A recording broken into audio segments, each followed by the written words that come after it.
מה הקשר בין הניקיונות האלה לבין יציאת מצרים? שמישהו יסביר לי איך זה קשור למשה רבנו. יאללה ביי. עד השנה הייתי בליל סדר של ההורים שלי. השנה אני אחראית. יש לנו 13 ילדים, 21 מבוגרים וליל סדר אחד.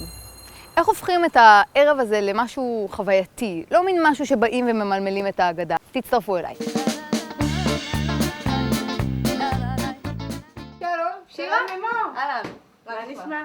שוכבים כל ליל הסדר על מזרונים, על הרצפה, וכל המשפחה לבושה בג'לביות כאלה, כל מיני תלבושות, תחפושות של בני ישראל שיצאו ממצרים.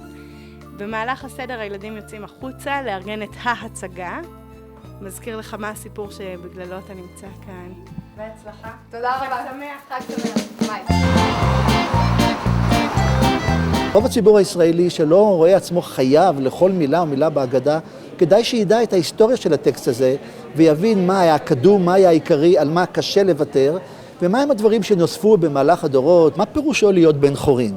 בן חורין פירושו שאתה עושה מה שאתה מאמין בו ואתה מוכן לשאת בתוצאות בעקבות האמונה שלך. זה הרעיון של בן חורין. בן חורין פירושו שאומר, אני לא שר השנה את דיינו.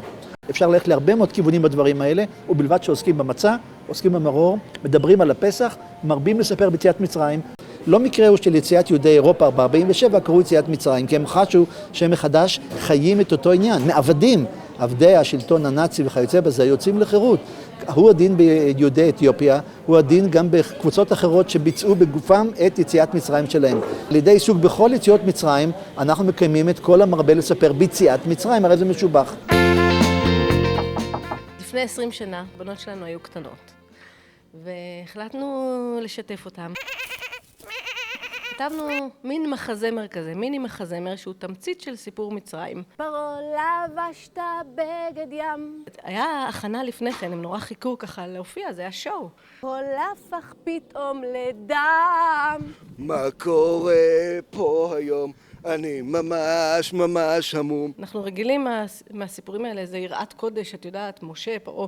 ובשירים האלה קצת עשינו אותם מהחבר'ה. אנחנו חוצים את הים, סלאם, סלאם. כיף לכם בסדר. אני מקנאה בכם, ויש מצב שאני הולכת לעשות את זה בסדר. בנות, תתכוננו. זה חג שמח, ותודה רבה.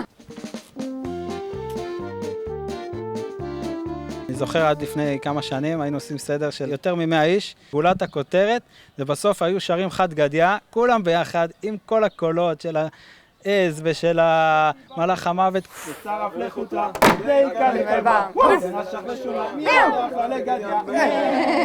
דזבינה בביטה זה חד גדיא, דזבינה בביטה זה חד גדיא. הנה, יש לך פה את המילים, חשוב שתתאמני לפני. מחלקת לבני המשפחה מעטפה, ואני שואלת כל אחד בתוך המעטפה מה נשתנה אצלו. כשקוראים את המכות, אני נותנת להם כמו חלק פייטי, אז יש לנו דם, ויש לי חושך, וברד. וברד. ברד, יאללה. אני רוצה להגיד שזה הופך את המכות למשהו כזה, את יודעת, נורא נעים ורך.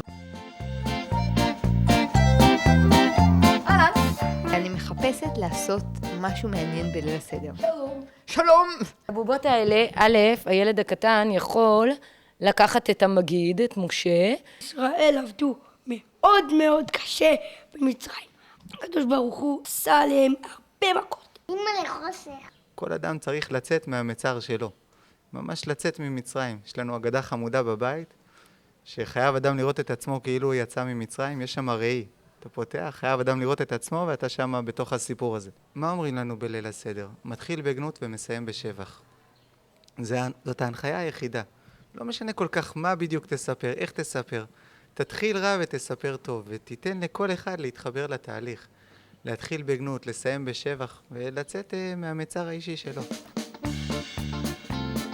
אנחנו עושים את הסדר עם סבא וסבתא שלי, שהם גדלו ונולדו בארצות הברית. להם היה מסורת שבסוף הסדר כולם היו קמים, שרים את התקווה, להביע את הכמיהה לארץ ישראל, ואחרי שהם עשו עלייה, הם החליטו לשמר את המסורת הזאת, ועד היום כל סדר נגמר בזה שכולם קמים ושרים את התקווה.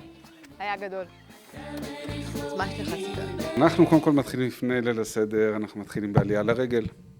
אנחנו עולים ברגל לירושלים, מגיעים לירושלים, הולכים עד מקום המקדש, עד הכותל, עד הר הבית. עושים שם איזו מסיבה קטנה, ובזה זה מתחיל כל העניין של העלייה לרגל. עבדים היינו, היינו. לגבי ליל הסדר עצמו, איך עושים את ליל הסדר מעניין? אז קודם כל, צריך לעשות אותו בסיני. אני מרגישה שקיבלתי לידיים את החופש לבחור. חופש לבחור איך יראה הסדר שלי, איך להפוך אותו למשמעותי ולא לסתם עוד ערב. אני מקווה שגם אתם. שיהיה לנו חג שמח.